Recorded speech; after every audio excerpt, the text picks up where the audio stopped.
There we go. All right. Thanks everyone for joining tonight. A little bit of a light meeting. I got some people saying they wouldn't be able to make it tonight, and that's okay. That's why we record and upload. And thanks everyone for being here.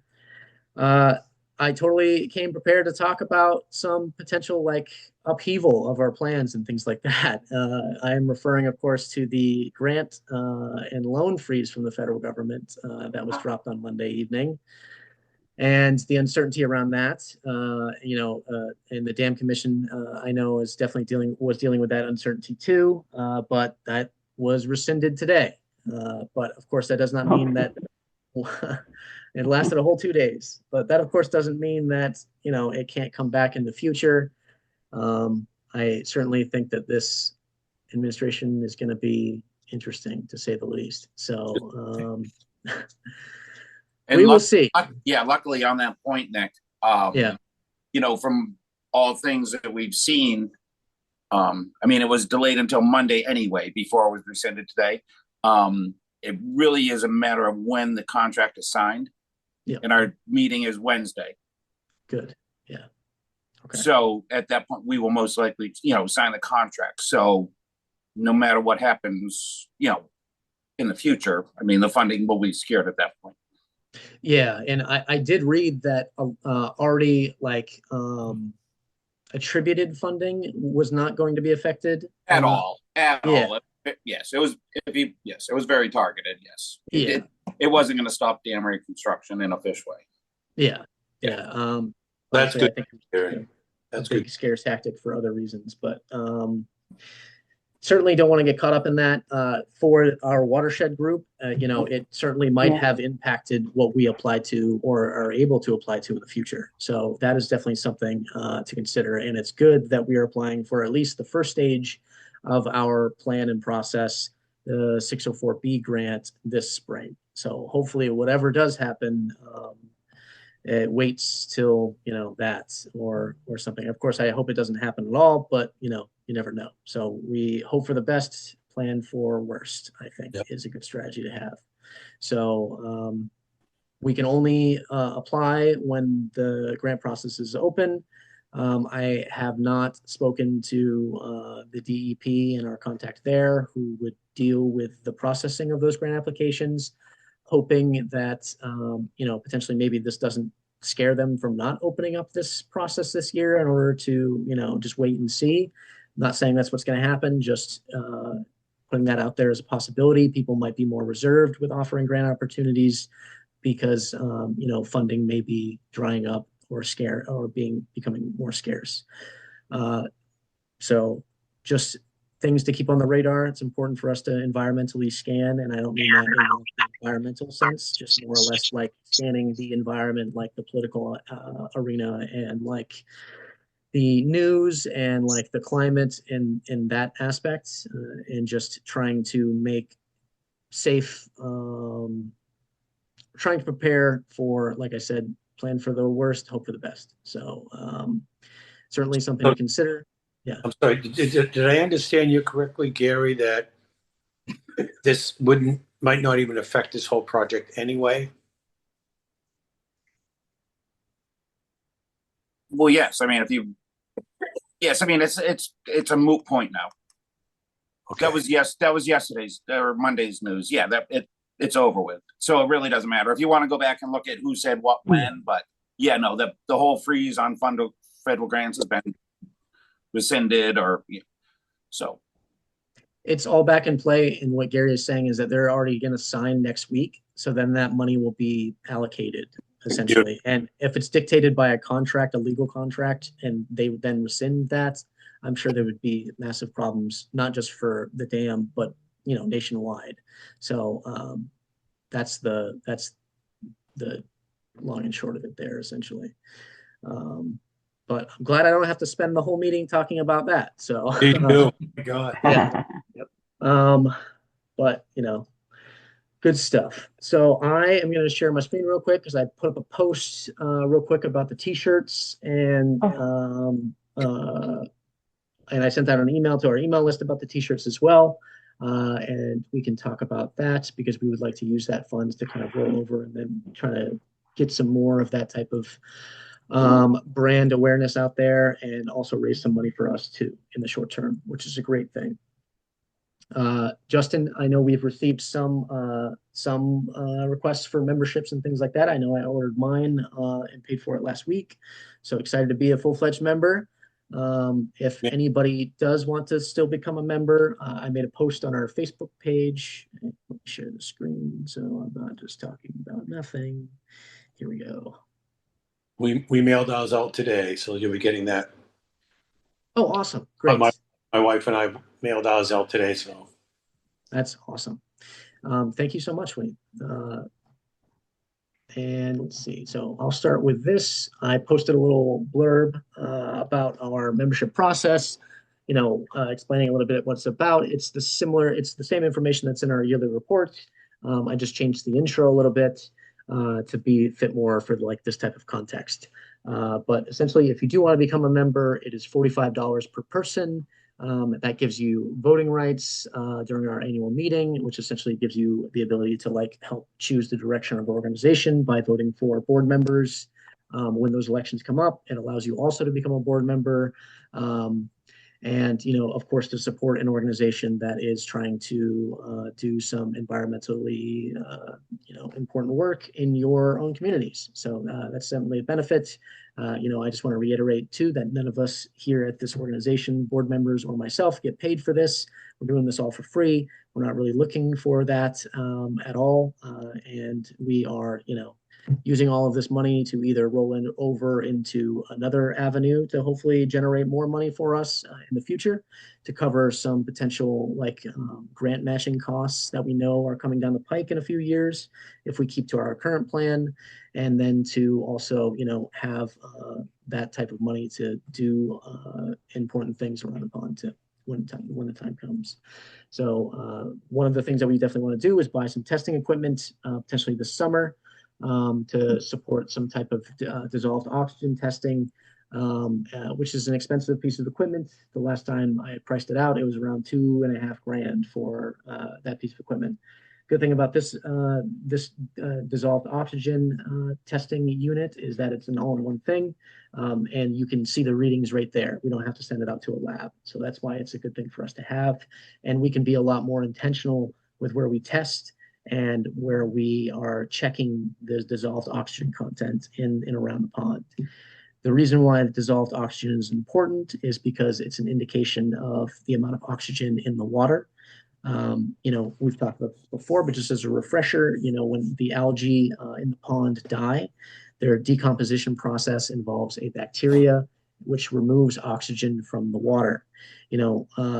Some things that some people might not think about is that fish actually breathe oxygen. They breathe it through their gills, the oxygen in the water. So a lack of oxygen can severely infect or impact the environment in which these fish live. There are cases across the country, that happen a lot, and also throughout the world, where there are mass die-offs of fish because the dissolved oxygen content in bodies of water sometimes get too low, or and these dead zones is what they call them. So definitely impacts the environment. Definitely a good thing for us to be able to test locally. So, Wayne, during those really big algae blooms where you live, you send me a lot of those pictures that we have. And here, I can pull some of them up too, because they are very striking in a lot of ways.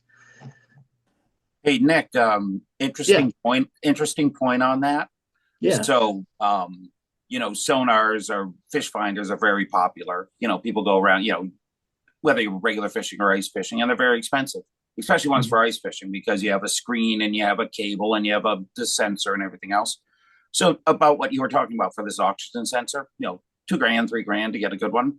Yeah. Had someone fly up a couple weeks ago in their experimental plane before the ice was really, really good. But they flew up to test out their Bluetooth sensor, sonar for, does the same thing as a $2,000, $3,000 one. And it was going to be like $200. Okay. Why do you need a screen? Why do you need a cable? But just anyway, just before spending thousands of dollars on old technology, just something to throw out there, just put on your radar that there's new types of those sensors in, equipment that is, a tenth of the price of buying all the hardware. Because again, if you have a smartphone, which all of us do, why do you need to have a 10-inch screen to look at algae in the water? Yeah, and essentially what the dissolved oxygen does, and in this particular unit is the one that the state uses, and it was sent to me by Linda Bacon from the DEP as like one that it's a trusted like verified tool that they use. It does need to be calibrated, but totally understand the point and very much appreciate it because before we do spend that type of money, definitely want to make sure we're buying the right stuff and we're buying the stuff that works well for us. So heck yeah, if there's an option that works through Bluetooth and somebody can just drop a little thing in the water, we don't actually even need like a big testing unit that shows the little screen, and just go straight to your phone, even better, because then we can just export the data digitally too instead of writing it down on a piece of paper. Mm-hmm. Yeah. Definitely a lot of efficiencies. And of course, before I purchase anything like that for the organization, we'll definitely be like doing more research because that research was over a year ago. So, but always good to keep on that radar. So this is a nice picture. That's not the one I'm looking for. There we Well, go. we're pretty Radar lucky because Yeah. Dan Garrett's daughter, Christine, has a unit herself. Oh, excellent. She's been testing it. I've She seen her does do that it a for couple of times. the Lake Stewards of Maine, correct? Yeah. Yeah.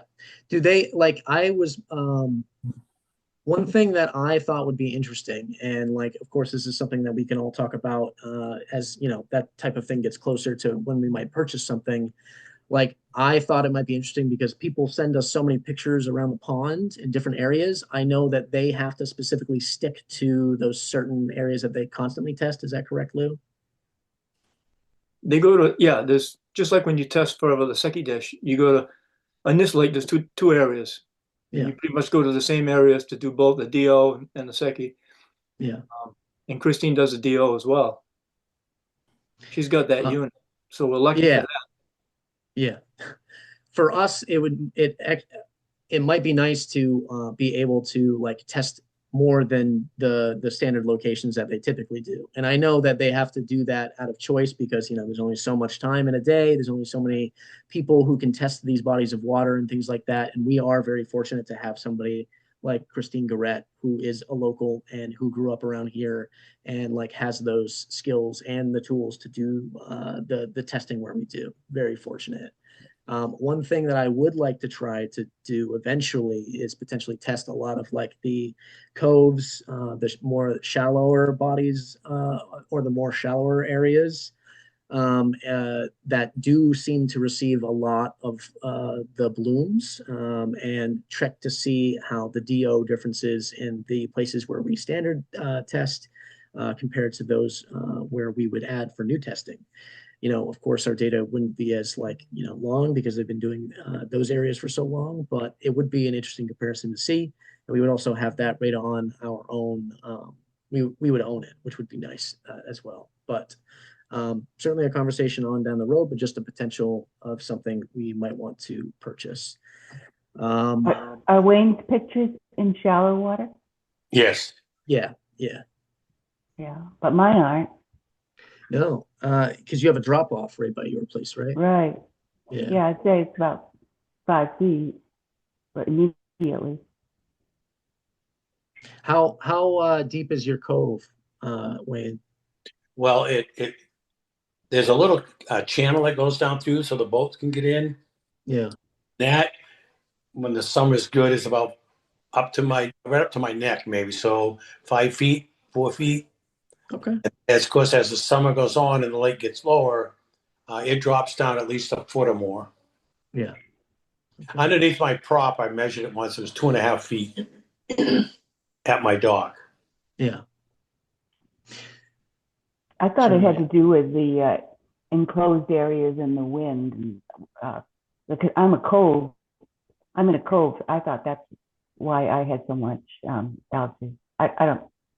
I think that No. has a lot to do with it, Donna. Yep. It does. We get southerly winds and it blows up the lake and then it curls and it stops at your house. Yeah. You know what I'm saying? It comes along the beach and then it kind of, where it comes out to Mars Point Road is kind of a little bit of a hook. So it just kind of, whatever's been stirred up sits there. Yeah.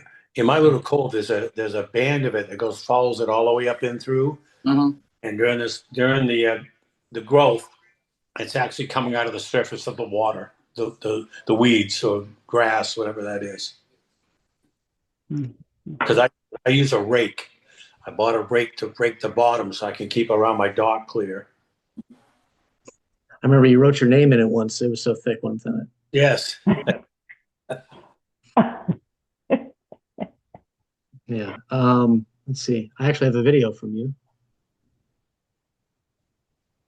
Here, let me try to find one that's in better focus. Real quick. There we go. Oh, yeah.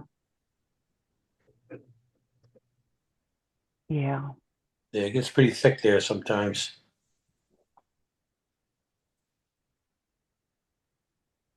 Yeah. So, that's definitely like a service we could potentially start like keeping track of. Like, we have all of this great information that people have been sending me since, the first summer that we started doing this. Mapping that out is super easy since when I saved them, I mapped out the locations of where you all sent them from me or sent them from to me. So using that information, we could be like, Wayne's Cove seems to receive a lot of stuff through these dates. We have 2 years of data for that now because um, Wayne sent me stuff in 2024. And hopefully we'll have some stuff in 2025. And even though the lake conditions might be a little bit slightly different, but we can see how that works, and we can maybe be more or add more testing locations to where we want to go. So just an extra tool in our toolbox to be able to continuously monitor these areas. That type of information too would be pretty helpful, I think, when we start talking about like mitigation of preventing like nutrient-rich soil from entering into our waterways, like where that like allocation of resources would be best spent. And we, if we're taking it all along the pond at different points, I'm not talking about like hundreds of points, but maybe like 10 or something like that, we can have a little bit more finer control over where we spend those resources. So it's just about using resources in a like more precise way. So, and Does Christine actually live on the lake? I think she lives in Sabattus, doesn't she? I mean, she's a resource. Yeah. Equipment is not just a resource. It would be. I wonder if she would be interested in getting more involved to do some of this testing in these coves. I hear you, Nick. I'm just a Yankee. It's tight with my dollars. I'd rather Yeah. share. I definitely get it too. I just like this is her like full-time job that she does because she does it for the Lake Stewards of Maine. So it's kind of like asking So her the to Lake specifically. but the Lake Stewards of Maine owns the equipment then, right? I don't know. I'm not entirely sure if she owns it personally, Lou, or if she has it from the Lake Stewards.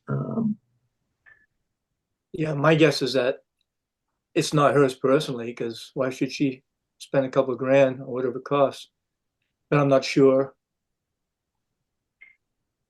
Yeah. Okay, well, I still want to see us have a big membership and raise lots of money because I'm sure there's going to be things that will require matching grants and stuff. But, Yeah.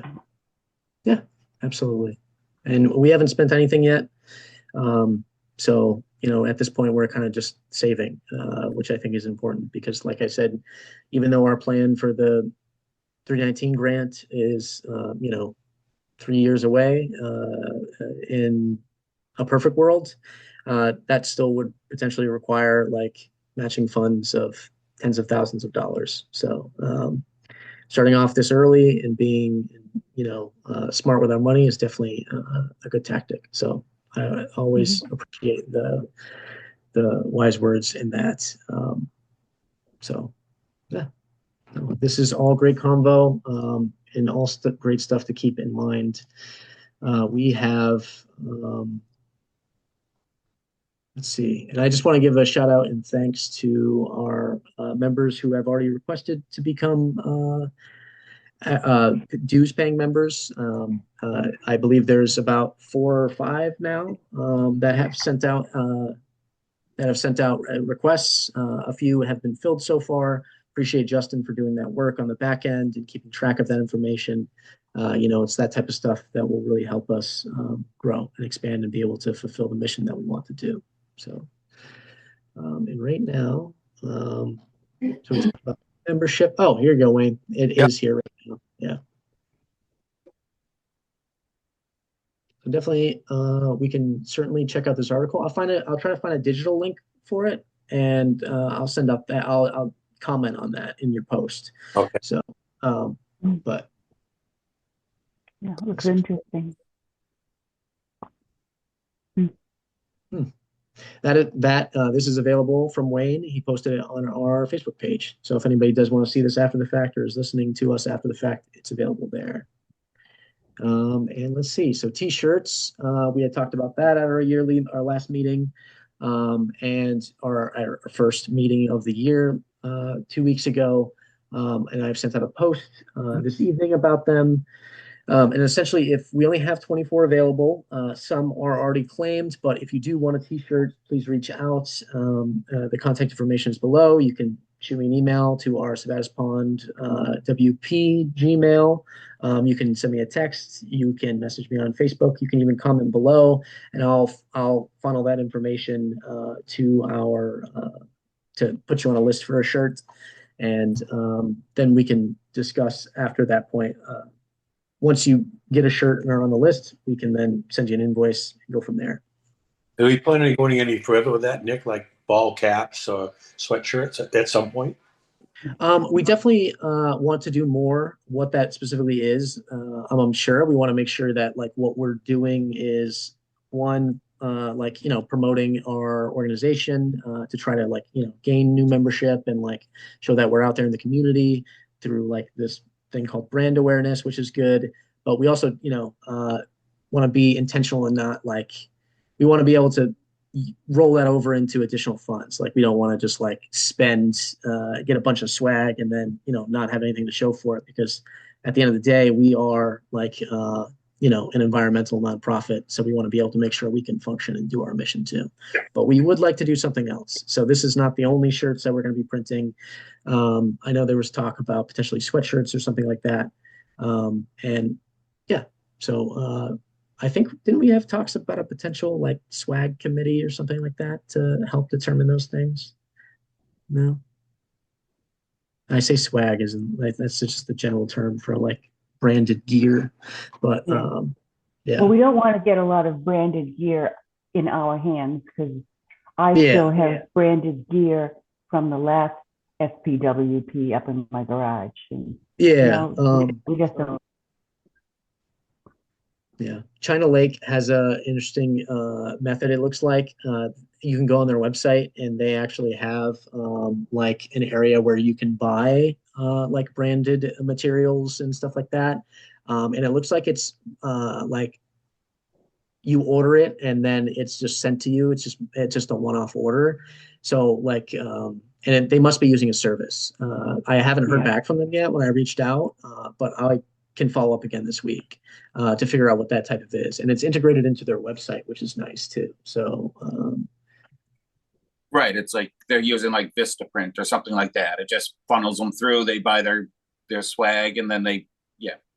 And they're not that way. They're not on the hook for having that inventory. Right. It might cost a little more. Exactly. And they might lose a little more on that, but they don't have to worry about that opportunity cost loss. Kind of like that bot that we bought was selling the t-shirts. Yeah, because that's all they were doing was they said, "Hey, I can sell you this t-shirt," because they found our Facebook page. Yeah, but it wasn't our logo. Yeah, we had No, I don't know. No, but it was a pretty nice shirt. Yeah, and I'm sure that you can go on any Facebook community group in the country and you can see that same type of post. It's literally it's not a scam per se, because you did get your shirt, right, Gary? Yeah, he did. You did. Right. Oh yeah, no, I got my shirt. That's why it's why are we packaging shirts to mail to people? That's all I'm saying. And I use Vistaprint as a But anyway, yes, yeah, Yeah, and the only reason why we're doing it this way is because these printed shirts were donated to us. exactly. Like won the auction. We all start somewhere. Yes. Yeah, and like it's also a local company too that Yep. the Oh, yep. donations. Yep. Yep. Yep. Um, but yeah, it looks like this. It's literally just it looks like you can just go on ready to order. It's probably just mailed directly to you. Like I said, there's probably a bigger cut taken from this company, but you don't have to worry about inventory costs or shipping or anything like that. That's probably all handled on the back end. So if that's something that we can implement on our website, just has enough to do. yeah, he certainly does. So yeah, it's something that we're looking into and hopefully to get started. Keep it busy. He's plenty of time on his hands. And honestly, that is it. Is there anything going on in the community right now that anybody... Oh, sorry, Donna, go for it. So I don't know who Donna Riley is, but she asked the profound question here. Anybody want to take that on? Which she's in the chat. Oh, let me check. Hi. Hello. You Donna? Yes, sorry, I joined the meeting late, and this is the first time I joined a meeting. So hello, everyone. Welcome. Thank you. And I'm working on 2 monitors right now. Yeah, I think I when I joined in, it sounded like you might have been talking about a proposed solution, but I only caught the very end of it. So I was wondering if you would be so kind as to review what that might be. It's a $1 million question. Yeah, that is the $1 million question. You were talking about monitoring, and yeah, I didn't know if you had if there was something that was being considered. Yeah, so we have had conversations, and the main DEP did a presentation to us sometime last fall. That is recorded. It's on our YouTube page if you want to go back and watch it. Definitely a great resource. But the long and the short of it is that it looks like potentially like an alum treatment, similar to what was done in the Togus Lake, and funded and spearheaded by the Togus Lake Association, is probably going to be the best type of solution for us. We are, of course, there are many different like methods and other like interventions that could help and are proven to help, like trying to mitigate the amount of nutrient-rich soil that enters the pond through erosion control mechanisms and things like that. But for solutions that could impact directly and quickly, it would probably most likely be an alum treatment. The difference between, or the difficulty with that is that it is very expensive. I think China or Togus Lake Association paid upwards of like over $800,000 for theirs. I had priced out what it might be from 2021 dollars when I was doing my original research on this, and it was almost $1 million for our pond back then. Wow. One application, and it needs more than one application, right? Yeah. But that would be more like that application. Oh, well, that would be the total cost for 2 applications. Yeah. Oh, yes. Okay. And is there any advantage to doing it when the water level is low versus high? I'm not specifically sure. I know it's a treatment that's used in a lot of different depths and bodies of water. So I'm sure it factors into how much of the chemical is used, but I'm not entirely sure if there's a benefit from doing it lower or before, or lower or higher. So good question. Yeah, it is a good question. We are also in the process too of applying for a 604B grant from the Maine state government. And in order to qualify for a lot of these grants that would potentially help us fund an alum treatment, you need to have a watershed plan. It is a tool and a planning document that is good for 10 years for the state, and it allows you to apply for grants that you wouldn't be able to necessarily apply to. And essentially the 604B grant through the state of Maine is money that would allow us to create a watershed plan, because ours expired, I believe, Donna, in 2017. That sounds right. Yeah, close enough.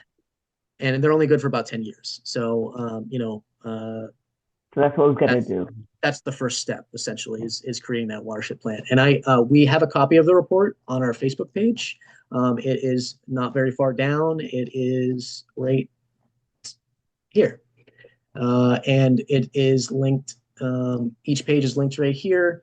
It's just our year in review from 2024, which is our first inaugural year. It's when we became a nonprofit and certified.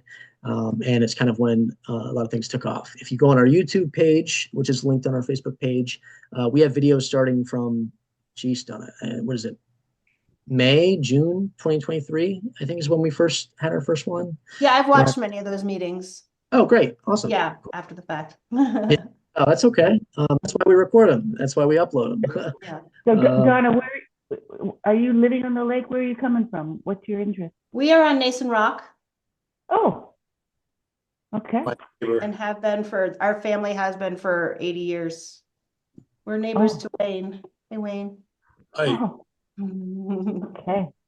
Well, I agree with Justin and Leslie. Welcome. Thank you. Yeah, welcome for sure. Thank you. It's I'm in Colorado and it's 4 o'clock when you start your meetings and I can almost never make it, but I'm trying to attend your meeting while I'm working. Okay. I'm glad that you were able to join us. Yeah. Thank you. And let's see. Oh, Queensboro, the shirt stuff. Okay, cool. I'll notate that. I'll check them out. Awesome. Thank you, Diane. And the drawdown is still set for June 15th or July 1st. Is that correct? Gary. Yes. Yeah, nothing's changed. We Nothing's won't know. changed. I mean, yep. I mean, we'll find out from the DEP when the permit is approved, which will be, still around 3 months from now. Yeah. Okay. 2.5 months from now. So nothing's changed on that. Awesome. Do you have any other questions, Donna, or anything that we can help try to answer or allude to? I have so many questions. But no, I'm just trying to get up to speed. Okay. Yeah, I guess, it just occurs to me, like, while the lake is drawn down, is there an opportunity there that's being missed to treat this problem, and I don't know what that answer is because I don't, but I'm just curious if that's been looked at or considered by any of the parties involved. Yeah, I mean, it certainly has. And like, I think the difficulty with it is that the timeline, we became an official nonprofit just in January of 2024. We really started to get, and money too. Like, we don't have a watershed plan. A lot of those bigger grants are not available to us. Right. And it's just difficult to try and orchestrate something that large in that amount of time. So the membership money, will that go toward the watershed plan? Yes. So if there is a matching component, which at least for now, there is not, but it's more or less just saving money and saving money for when we do have to match. And a good part of that is like the time that we work on this group and this community group and stuff like that for our board and for myself, that time can be used as in-kind matching as well. So we'll have a lot of solid time because I've been tracking all of the time that I've spent on this type of stuff since starting. So hopefully that can be used to help try to match and support some of those funds as well. So the goal is we want to have a reserve. Yeah. We want to build up a reserve so that if we came across an opportunity like this in the future, and Donnie, if you were right, that if we could do something when the water was low to facilitate the alum, we would have the finances or the funds. I think that's kind of why we're wanting to build up funds. Yeah, absolutely. For unforeseen Right. I think you'd have to look back over all the research like Nick was talking about as to what alum treatments do. I mean, an alum treatment treats the bottom of the lake. And it's basically seals in what's below there. So ideally you want to do when the lake is at its fullest because you're covering more of the lake bottom. Yeah. Oh. Unfortunately, that changes the cost from, $1 million to 2-3, million because the more area you cover, the more it costs. So we need to deal with the shoreline as well as the deep part of the lake. Yeah, every saying? piece of the waterbed. Yeah. Right, Donna.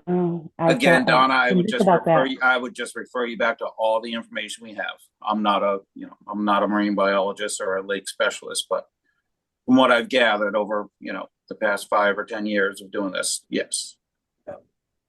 Yeah, because if you didn't treat the areas where the water's low, then it would all come back and we'd just keep growing. And it may come back worse. Exactly. Okay. Yeah. You got to treat the whole pond.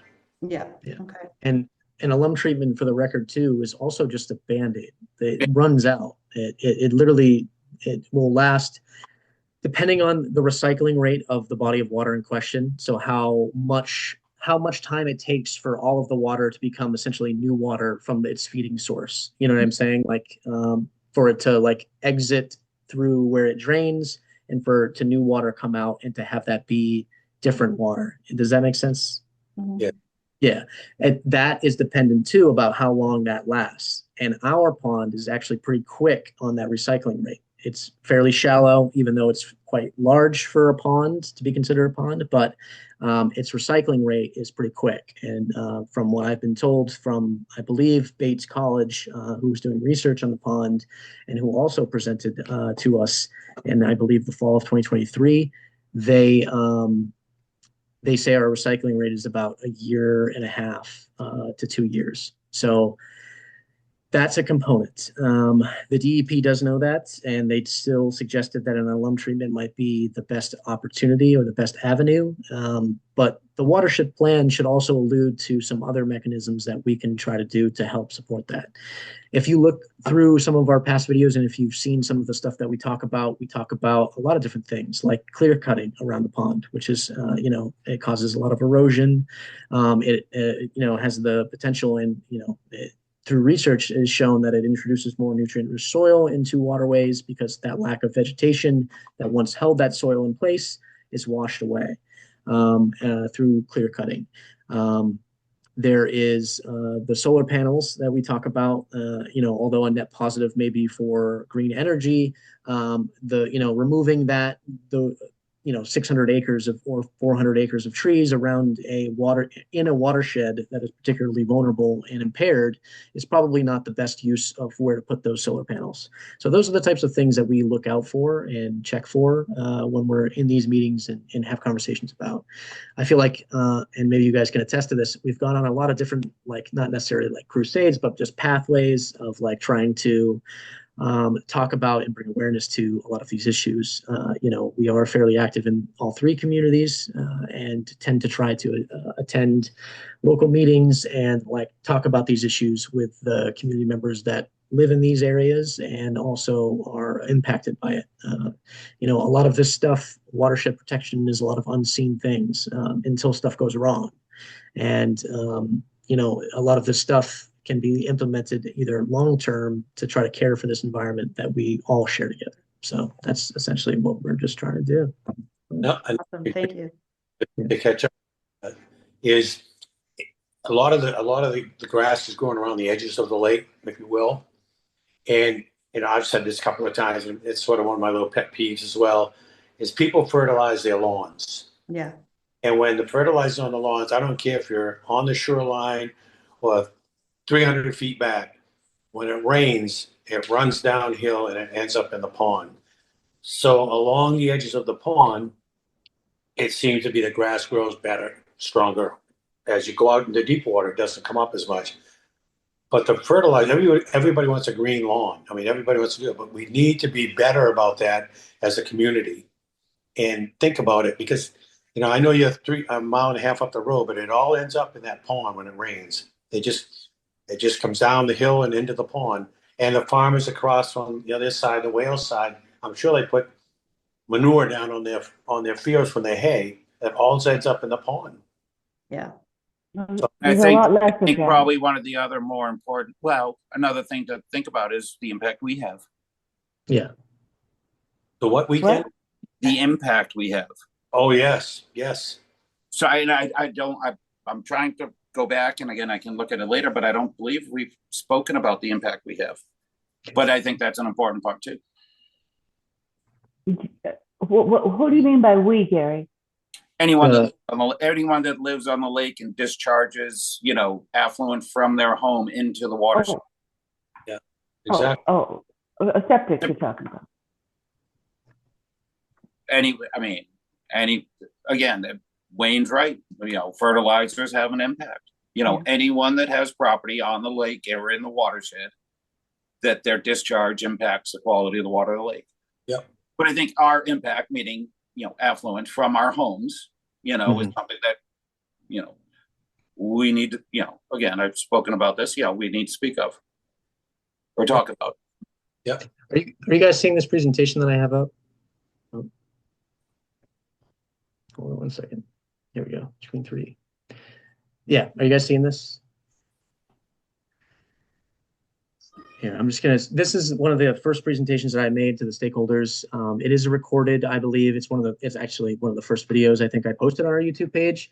But it does talk about the problem, and it does talk about the human component of our impact on our environment. Human development is a big proponent of why these complex systems like a watershed become impaired. They are a natural resource, but sometimes people don't think of them as something that needs to be invested in long term. Typically, and this is just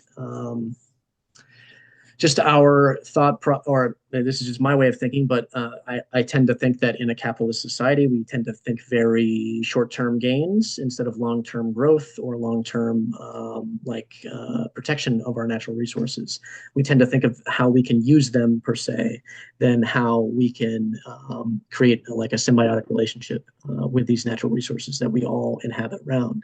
So, we have been, of course, all through this, and this is the graphic that I wanted to show. Over here, it's a little complex and it's a little eggy, but it is a focal system threshold matrix that essentially describes what impacts the pond from what we've determined from research from other ponds. And this is like a big component, human development and our policies on development locally, because local municipalities are the ones that control zoning and building codes and things like that. I think the state of Maine does have like a general shoreline development rule or regulation in place, but take for example the clear cutting that happened on Sabattus Mountain. That is in our watershed, and the water directly next to it does run down into our pond. So, although that is definitely 200 feet away from our pond, the water from that mountainside does run down into our water. So removing all of that vegetation is a way that it impacts us, even though we have a rule in place that's supposed to prevent things like that from happening on a large scale.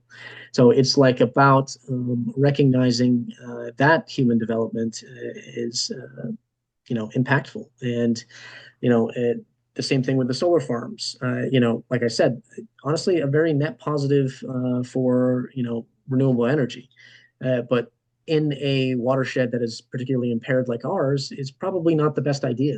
And there are other places in this state where it's advantageous to put those, maybe even more so. But it's because available land or cheap land or somebody trying to use their land for a different type of source of revenue. Yeah. It's a difficult thing to navigate, because it's something like people should be able to do what they want with their land to an extent, as long as it doesn't impact others. Some people think that threshold is higher. Some people think that it should be lower. And these are the type of conversations that we try to tackle on this. A lot of times our conversations on these might not seem productive, but I definitely do think that they are very helpful in getting out this type of information, this type of terminology, and this type of way of thinking of our environment in the watershed, ourselves in it, as this one system, and how we all interact and affect each other. So I think we saw it when we were listening to the Dam Commission talk about the dam repair. Hats off to them. It was no easy lift doing that for 3 communities. But I did love that I heard a lot of the same language that we had been talking about for a long time. That these things are complex, that we impact it in a lot of different ways, sometimes unforeseen ways. So all of that is like even if it's just a little bit, a net benefit in the right direction to awareness and education about these types of things. And, once that hits a certain threshold in a community or society, those things have a tendency to grow exponentially in a positive way. A lot of times, just exactly how it can happen reverse in a negative way. So say there are certain tipping points. If the dissolved oxygen content in the majority of the pond reaches a certain amount, that then has a tendency to cascade and spiral, and you can see things turn very, very quickly. I mean, I've read studies and reports of bodies of water, of course, much larger and deeper and impacted than ours, but turn in days, and you'll have mass fish die-offs because it's like a spiral effect. It keeps impacting each other and accelerates that impact, and then just keeps on going until there's nothing left. That's what we're essentially trying to avoid. And I will stop. Yeah, you've mentioned that quite a few times, and I think that really scares you. It does. I mean, it's a very real possibility. That we could wake up someday and see floating dead fish in Sabattus Pond. And it's something that our pond is on the top 13 list. I mean, it's on the top 20, but it's number 13 on the list of impaired ponds in the state of Maine. I mean, think of how many lakes and bodies of water in the state of Maine. Ours is on. We went that high. Oh yeah, no, we are that high. We're on the top 20. Yeah. Oh my good, that's great. No, yeah. The most impaired. No, when I moved in 20 years ago, we were number 3. Oh. Okay. Well, that could be for a lot of different reasons. Oh, that's super. Because again, I think we need to look positively. I mean, if we look, in the past, we look at all of the. I've heard stories of the 80s where you could walk across the lake in August. I think we have to look at how much the water quality has improved. And just look at a positive future of keep on improving on past efforts and future results. Oh, absolutely. That's awesome. We're number 13. Awesome. I mean, that could very well be because the other ones are much more severe than they were and pushed us down. But like, I'm with you, Gary. There you go. Sometimes it just gets me. Sometimes if you go to, say, you want to go to the town of Green, and I say I want to build a house and I want to put it right here. Well, you have to be so many feet from the water. You can't cut down from here. You can't have your septic system here. You got to have your well here. And they hold you to that when you're going to build a home. But yet, these big companies come in and they got a lot of money in their pockets and they cut down acres and acres of trees to put up solar panels or to harvest the wood or whatever. And they can do it because they got a lot more money than you and I do to fight that. Love you. Power in those people. A lot of power. Absolutely. So, I mean, although I mean, if you read the report, I'm very optimistic about what we're doing and what we've done. Like, to think that this started off with just me calling Donna on the phone or messaging her on Facebook, and it turned into something like this. It's just honestly something more than I ever thought would happen. And it's exciting to see, and it's rewarding to see. So although maybe that last spiel was a little negative, I definitely am very positive in the direction that we can go. But I think it's also important to recognize what could potentially happen, if we don't keep trying to do our best to improve the quality of the pond. So anything anybody would like to talk about that's been happening around the pond or the lake? I know the Dam Commission meeting is next Wednesday at 6:30 at the Wales Town Hall. Is that correct? 6 o'clock. 6. Yep, 6. I know our last meeting, Lou and Gary, that I was a little strong on my opinions of the dam. We liked it. And some of that. But I also want to say that thank you very much for all the work you guys have done. Kudos to you people for hanging in there and fighting for this and getting it done. So thank you. I've heard there's a lot We of, appreciate that, Wayne. We appreciate oh, that. good, oh, good. I've heard there's a lot of fishing huts out there, and there's a lot of fishing in little shacks and trucks. The ice is real thick. Oh, it's all. Yeah. Oh, it's winter.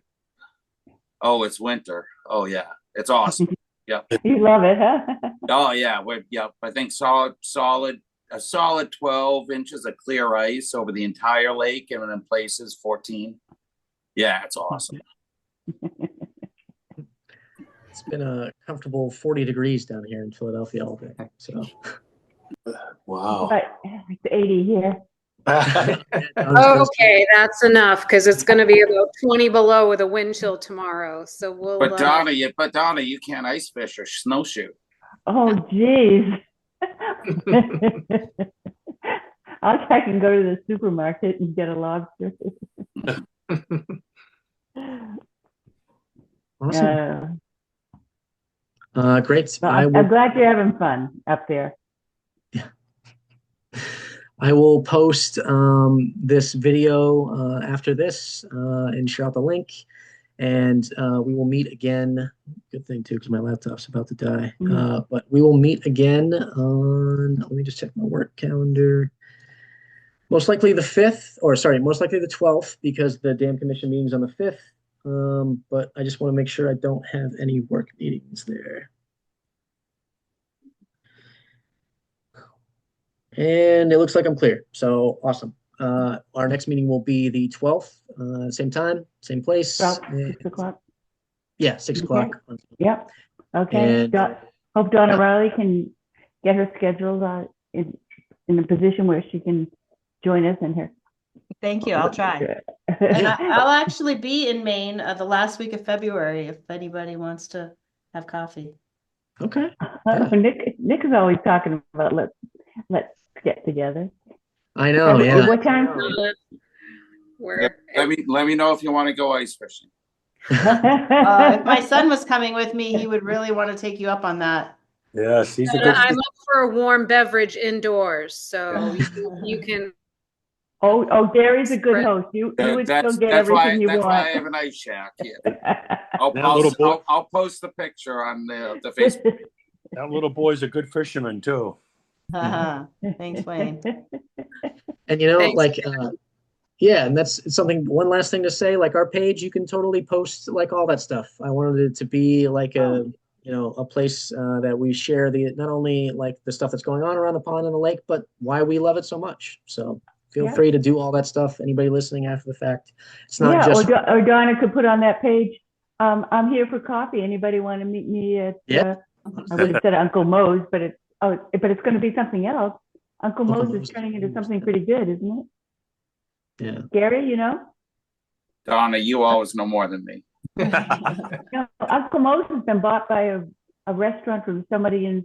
I think I read that too. I think I don't know. Yeah, a nice reputable spot. Someone from LA. Wow. Yeah. You know, some railroad place. The station. Yeah, it's great. Yeah, the station. Oh, really? Oh, awesome. Good. Yeah. So we'll be meeting at Uncle Moe's one of these days, and we can post that on our website. Or someday we'll have Uber Eats. I'll just enjoy breakfast from down here with you guys. Okay. All right. Thanks, everyone. I'll talk to you next time. All right. See you on everyone. the Bye, everybody. 12th. Okay. Bye-bye.